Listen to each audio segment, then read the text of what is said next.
Phone बहुत आ रहा है आपको, क्या बात है? धमकी धमकी धमकी दे रहे हैं लोग। मुसलमानों को गाजर मूली की तरह काट देंगे। आप बताओ मुझे, ये संवैधानिक भाषा है? बड़े बड़े नेशनल टीवी चैनलों पर चल रहा है कि बीएसपी यानी मायावती से गठबंधन होने का जो है कयास लगाया जा रहा है, इसमें क्या है? पुलिस या हिंदूवादी संगठन के लोग अगर ये सोच रहे हैं कि हम इनको डरा करके धमका करके इनके मनोबल को हम तोड़ देंगे, तो ये मुगालते में है। हमारा मनोबल नहीं टूटेगा। 20 और 20 40 होता है उत्तर प्रदेश में। ठीक। ये 40% अगर एक जगह इकट्ठा होता है तो हम बीजेपी को आराम से रोक देंगे। अगर दुल्हन जो है आंख खोल के सलाम करती है तो लोग कहते हैं बड़ी बोलका लग रही है, और आंख बंद करके सलाम कर दे तो लोग कहते हैं बड़ी खुरमुसई है। यादव परिवार का कोई एक सदस्य जेल में क्यों नहीं है? मुस्लिम परिवार का ही सदस्य जेल में है। कल के अगर मुझे कुछ होता है तो इसकी जिम्मेदार उत्तर प्रदेश गवर्नमेंट और उत्तर प्रदेश पुलिस होगी।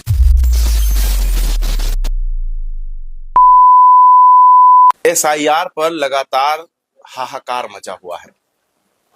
कोई कह रहा है मेरा वोट काटा जा रहा है, कोई कह रहा है मेरी सुनी नहीं जा रही है, कोई कह रहा है कि बीएलओ हमारे घर तक आ ही नहीं रहा है। बहुत सारे असमंजस जो है लोगों के सामने नजर आ रहा है। खैर, आप क्या सोचते हैं वो आप अपनी राय दे दीजिएगा। हमारे साथ एसआईआर जैसे मुद्दे पर बात करने के लिए और उत्तर प्रदेश की राजनीति में आने वाले 2027 में क्या होने जा रहा है उस पर चर्चा करने के लिए एआईएमआईएम के यूपी सदर हाजी शौकत अली साहब हैं।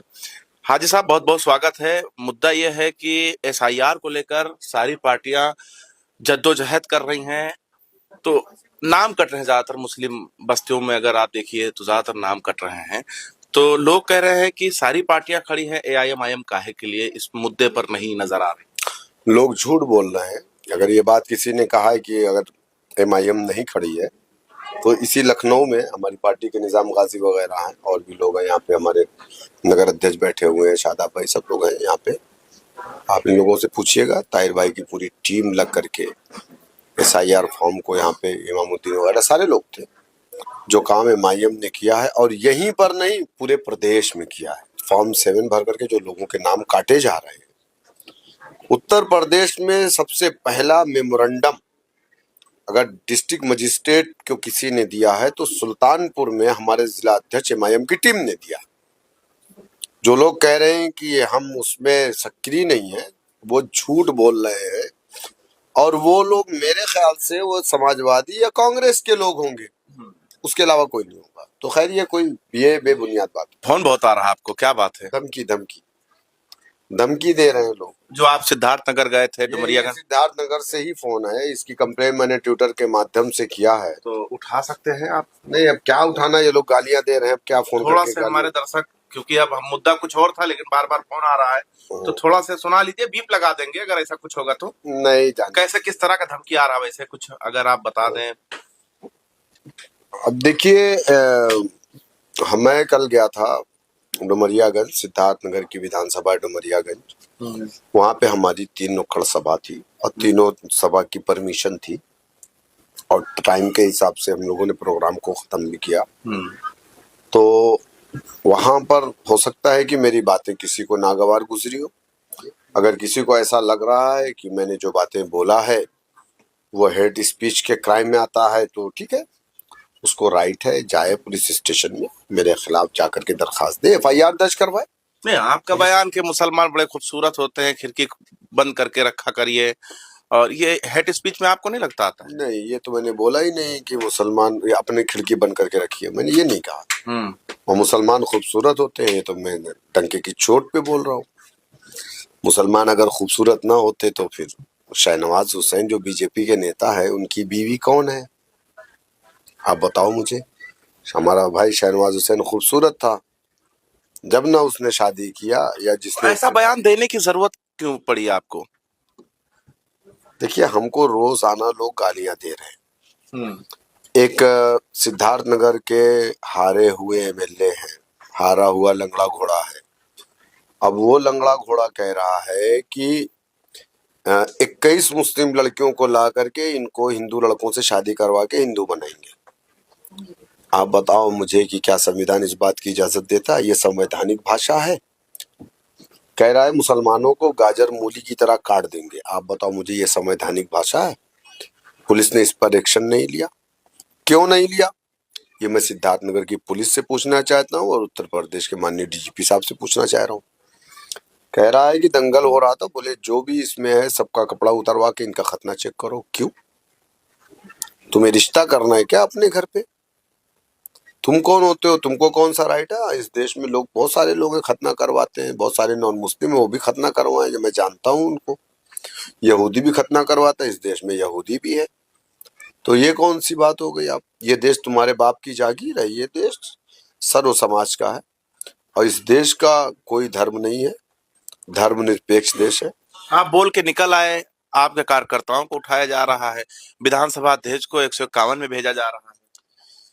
हमारे कार्यकर्ता सक्षम है और हमारे कार्यकर्ता जिस दिन हमारी पार्टी की कोई भी सदस्यता लेता है उस दिन ये सोच करके सदस्यता लेता है कि मैं इस इंसाफ की लड़ाई में इस कारवां से जुड़ा हूं। तो जाहिर सी बात है कि जब आप ये लड़ाई लड़ने के लिए आगे आएंगे तो आपको दुश्वारियां आएंगी, लेकिन पुलिस या हिंदूवादी संगठन के लोग अगर ये सोच रहे हैं कि हम इनको डरा करके धमका करके इनके मनोबल को हम तोड़ देंगे, तो ये मुगालते में है।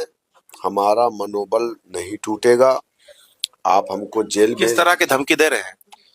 देखिए ये तो मुझे गंदी गंदी माँ बहन की गालियां दे रहे हैं जो बर्दाश्त के काबिल है, चांद से मारने की। एड्रेस बता, तू कहाँ है? दुबग्गा में तू कहाँ है? तो लखनऊ में तू कहाँ है? तो इस तरीके की बातें, मेरे पास रिकॉर्डिंग भी है, मैं आपको भेज दूंगा उसको अभी, उसको आप सुन लीजिएगा। तो हालांकि मैंने पलट आप करके तो कोई, अलीगढ़ जाने वाले हैं, अलीगढ़ में पहले ही आपका इंतजार हो रहा है, कहा जा रहा आओ, और तारीख भी बताई जा रही है। आपने सही तारीख बता दिया शेयर करते हुए अपने फेसबुक पोस्ट पे कि तारीख वो नहीं ये है। देखिए हम, आमने सामने टकराने का इरादा है क्या? नहीं नहीं नहीं, हम अपनी लड़ाई संवैधानिक तरीके से लड़ते हैं और जो लोग गए संवैधानिक तरीके से लड़ाई लड़ेंगे हमसे आकर के, हम अपने डिफेंस के लिए तैयार हैं। ऐसा नहीं है कि संविधान हमें डिफेंस की इजाजत नहीं देता। हम आज आप बालागंज आए हुए थे, महिलाओं का कार्यक्रम था, कार्यक्रम को क्या एंगल दिया गया और उसमें क्या 2027 या 26 के चुनाव को लेकर किस तरह की रणनीतियां तैयार की? हमारा जो कार्यक्रम था ये महिला फर्स्ट का कार्यक्रम था। महिला फर्स्ट। इस देश में आधी आबादी महिलाओं की है और महिला वो होती है जो घर को चलाती है। इस देश को के हर घर को चलाने वाली महिला ही है और एक तरीके से ये देश महिला प्रधान देश हो चुका है। और जिस संगठन में, जिस तहरीक में, जिस आंदोलन में महिलाएं नहीं होंगी वो आंदोलन अधूरा आंदोलन माना जाएगा। मतलब महिलाओं को आगे करने का इरादा बना लिया उत्तर प्रदेश में एमआईएम। महिलाएं आगे नहीं बल्कि महिलाएं साथ साथ चलेंगी इंशाल्लाह, आप देखिएगा।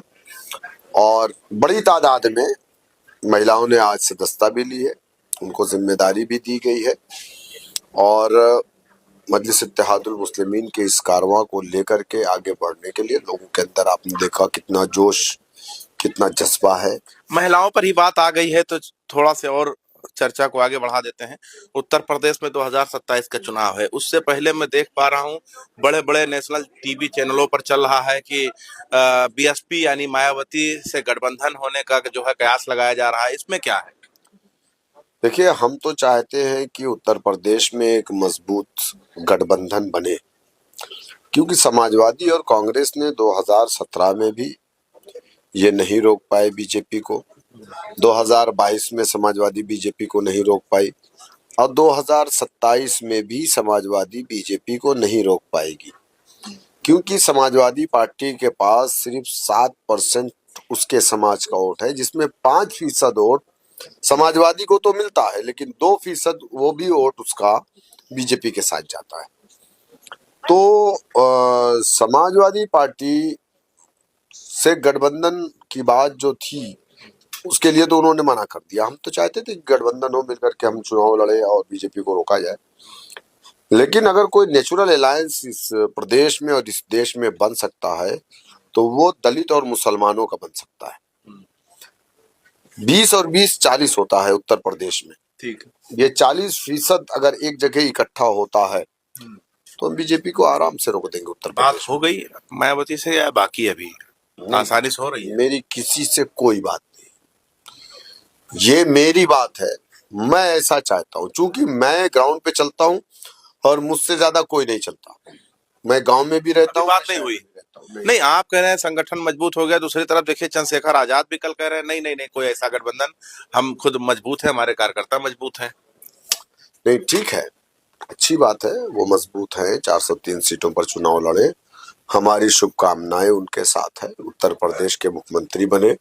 और हम चाहते भी हैं कि आप चाहते हैं चंद्रशेखर आजाद मुख्यमंत्री बने? बात तो पूरी सुन लो यार, आधी बात पे क्यों आप रोक देते हैं।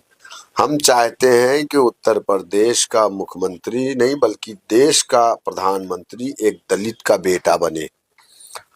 जब तक इस देश का प्रधानमंत्री एक दलित नहीं बनेगा, जब तक इस देश में शोषित वंचित समाज के लोगों को इंसाफ नहीं मिलेगा।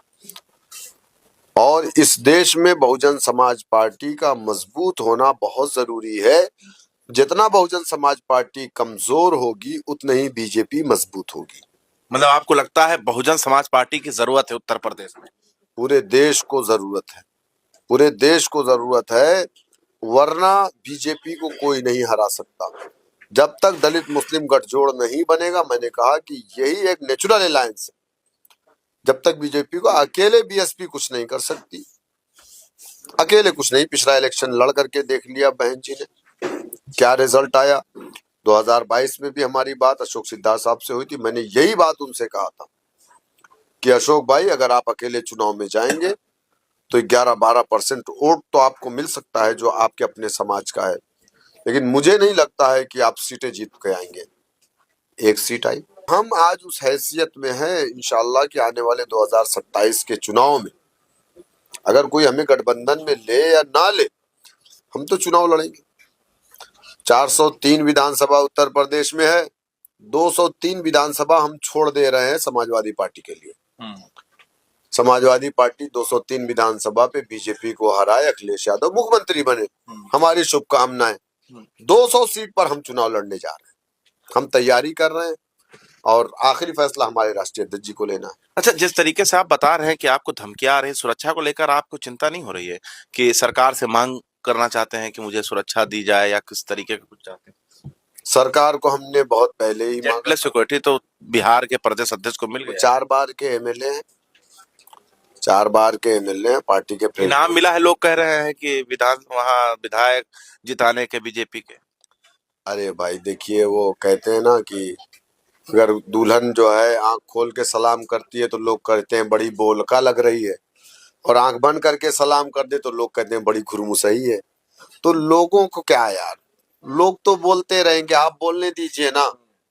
हम पूछना चाह रहे हैं कि अखिलेश यादव बाहर है, आजम खान जेल में क्यों है, गायत्री प्रजापति जेल में है, शिवपाल यादव बाहर क्यों है, ये हमारा सवाल है। अब इसका जवाब देंगे वो। यादव परिवार का कोई एक सदस्य जेल में क्यों नहीं है, मुस्लिम परिवार का ही सदस्य जेल में है। यादव छोड़ करके दूसरे पिछड़े समाज का परिवार जेल में है। बताइए, गोमती रिवर फ्रंट के जो मामलात हैं जिसमें गायत्री प्रजापति जी जेल में है, कई सालों से जेल में है, तो अब आप मुझे बताइए कि शिवपाल जी तो पीडब्ल्यूडी मंत्री थे, तब घोटाला चेयरमैन करता है और जेल सभासद जाता है। अपनी सुरक्षा को लेकर क्या सरकार से मांग रखते हैं आप? नहीं, हमने सरकार से पहले भी सुरक्षा की मांग की थी। इसके पहले भी मुझे बहुत थ्रेड आया, इस तरीके के लोगों ने हमको जान से मारने की धमकियां दी। हमारे ऊपर 51 लाख का इनाम है हमारी जबान काटने पर। हमें कुशीनगर आने पे गोली मारने के लिए कहा गया है, हमें सीवान बिहार में जाने पे गोली मारने के लिए। हमने सारी चीजें गवर्नमेंट को, अलीगढ़ जाने के लिए आपको देखिए हर जगह से आ रही है, हर जगह से थ्रेड मिल रहा है, मारने की धमकियां दी जा रही है। हमने सुरक्षा की मांग की, लेकिन आज तक हमें सुरक्षा नहीं प्रदान की गई है। कल के अगर मुझे कुछ होता है तो इसकी जिम्मेदार उत्तर प्रदेश गवर्नमेंट और उत्तर प्रदेश पुलिस होगी। साजिश लग रही है आपको? जो भी है, जो समझिए। हमारे साथ यूपी प्रदेश अध्यक्ष एआईएमआईएम के हाजी शौकत अली साहब थे, जिनसे हम चर्चा कर रहे थे। आपकी क्या राय है वो आप बता दीजिएगा। देखते रहे 24 तक न्यूज़, जनता के साथ।